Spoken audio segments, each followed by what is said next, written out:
नमस्कार, आप देख रहे हैं खबर इंडिया और मैं हूं आपके साथ चंद्रश्री राजपूत। बिहार की राजनीति में एक बार फिर से हलचल तेज हो गई है और बिहार की राजनीति का चाणक्य कहलाते हैं सीएम नीतीश कुमार। और जैसा कि पिछले 17 सालों से होता आया है, इस उथल-पुथल में केंद्र में मुख्यमंत्री नीतीश कुमार हैं। पिछले 17 सालों से सत्ता पर उनका ही कब्जा है। बिहार में चल रही हलचल के बीच अब अटकलों का बाजार गर्म हो गया है। कोई कह रहा है कि नीतीश कुमार और सोनिया गांधी में हाल ही में लंबी बातचीत हुई है, तो कोई जदयू और प्रदेश अध्यक्ष की राजद सुप्रीमो लालू प्रसाद यादव से मुलाकात के दावे कर रहा है। इस सियासी शोर शराबे के बीच आज भी बैठकों का सिलसिला जारी रहा। लगभग सभी दलों ने अपने नेताओं को मंथन और चर्चा के लिए बुलाया, जिसके बाद बिहार की राजनीति में बड़े उलटफेर की आशंका भी जताई गई और जैसा कि सोचा जा रहा था, अटकलें लगाई जा रही थी, वैसा ही हुआ। कल तक अटकलों से लगाई जा रही थी कि नीतीश कुमार की पार्टी जेडीयू बीजेपी से गठबंधन तोड़कर आरजेडी के साथ आ सकती है। दोपहर तक आरजेडी की ओर से बयान आया कि नीतीश कुमार के साथ राजद का कोई गठबंधन नहीं होने जा रहा है। वहीं शाम होते होते जेडीयू के भी सुर नरम पड़ गए। जेडीयू नेता उपेंद्र कुशवाहा ने आरजेडी के साथ जाने वाली खबरों का खंडन कर दिया। नीति आयोग की बैठक से नदारद रहने के बाद से ही नीतीश कुमार को लेकर कयासबाजी शुरू हो गई थी कि क्या वो अब फिर से पलटी मारेंगे। एक तरफ जदयू नेता उपेंद्र कुशवाहा कह रहे हैं कि गठबंधन से सब ठीक है और केंद्र की हार बैठक का हिस्सा होना जरूरी नहीं है, तो दूसरी तरफ जदयू अध्यक्ष ललन सिंह कह रहे थे कि कहां से जदयू को तोड़ने का षड्यंत्र हुआ, किसने खुलासा किया, ये सब हमारे सामने आएगा।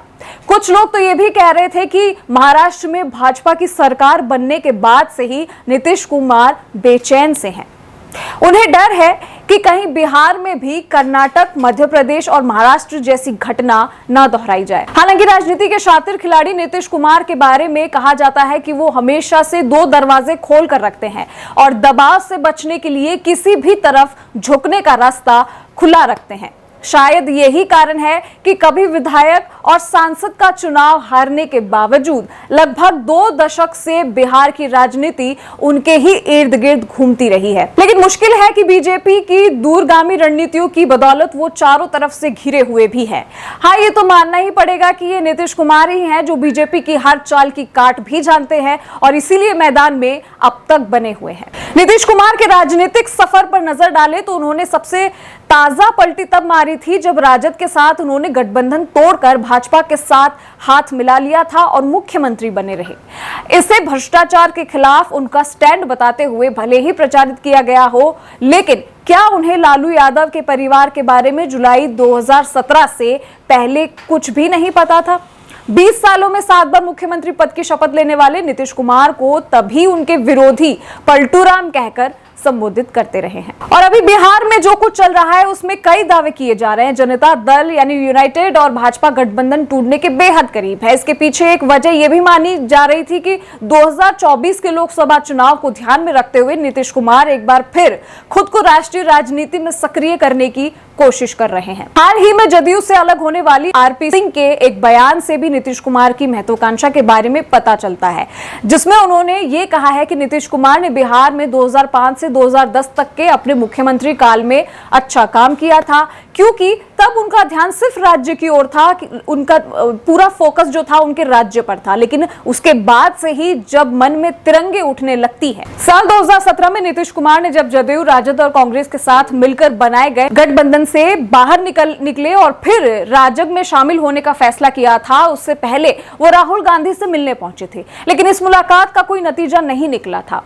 तब तक नीतीश कुमार की संयुक्त प्रगतिशील गठबंधन का राष्ट्रीय संयोजक बनने और 2019 में प्रधानमंत्री पद का उम्मीदवार घोषित किए जाने की उम्मीदें दम तोड़ चुकी थी।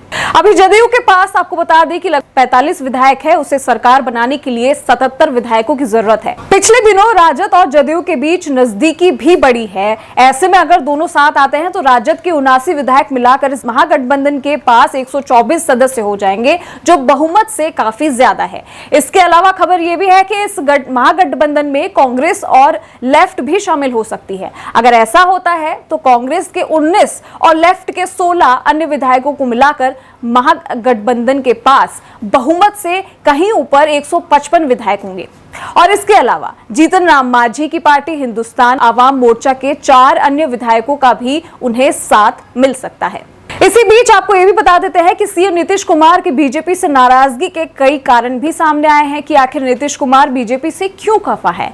इसमें सबसे पहला कारण यही आता है कि नीतीश कुमार को सरकार चलाने में उन्हें पूरी छूट नहीं मिल रही थी, ऐसा बताया गया है। और बीते कुछ महीनों से नीतीश ने कई अहम बैठकों से भी दूरी बना ली थी। नीतीश कुमार नीति आयोग की बैठक से भी दूर रहे थे। उसके बाद नीतीश कुमार कुछ महीने पहले पीएम मोदी द्वारा कोरोना पर बुलाई गई बैठक में भी गायब नजर आए। पूर्व राष्ट्रपति रामनाथ कोविंद के सम्मान में आयोजित भोज में भी नीतीश कुमार शामिल नहीं हुए। और इसके बाद नीतीश कुमार राष्ट्रपति द्रौपदी मुर्मू के शपथ ग्रहण समारोह से भी गायब नजर आए, वहां भी वो नहीं पहुंचे। रिपोर्ट के मुताबिक नीतीश बिहार के बीजेपी नेताओं से मुलाकात तक नहीं कर रहे हैं। सीएम स्थानीय स्तर पर कार्यक्रमों में शिरकत कर रहे हैं, लेकिन वो ना तो बीजेपी नेताओं से खुलकर बातचीत कर रहे हैं और ना ही उनसे मिल रहे हैं। इन्हीं सब कारणों को देखा जाए तो उनकी नाराजगी कुछ चीजों की वजह से सामने आई है। अब ये कहा जा रहा है कि 11 अगस्त तक बिहार में नई सरकार बन सकती है। जदयू, राजद, कांग्रेस समेत कई अन्य विपक्षी दल एक साथ आ सकते हैं। फिर से बिहार में महागठबंधन तैयार हो सकता है और ऐसी स्थिति में भाजपा सत्ता से बाहर हो जाएगी। तो बीजेपी जेडीयू के आंतरिक कलह के बीच राष्ट्रीय जनता दल एक बार फिर से मुख्यमंत्री नीतीश कुमार से गलबैया करने को तैयार है। राजद के राष्ट्रीय उपाध्यक्ष शिवानंद तिवारी ने कहा कि अगर मुख्यमंत्री नीतीश कुमार भाजपा के साथ संबंध तोड़ देते हैं तो वो उन्हें और उनकी पार्टी को गले लगाने के लिए तैयार है।